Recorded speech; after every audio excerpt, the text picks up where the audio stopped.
ideas.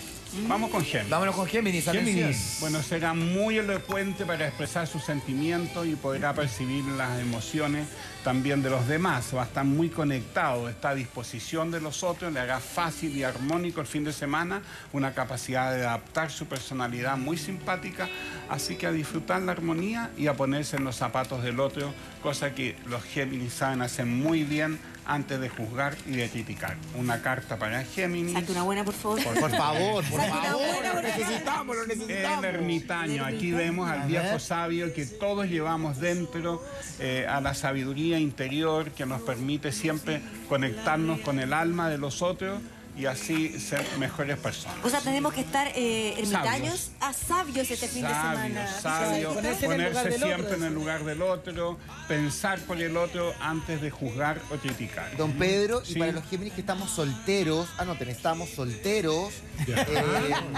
¿Cómo se viene el fin de semana? Se viene estupendamente bien porque van a ponerse en el lugar de los demás, van a poder entender a los demás y eso también atrae a las personas como miel sobre las abejas. Ay, pero la carta no es que tengamos que estar en casa, sino que podemos... No, más bien invocar al sabio interior que llevas dentro.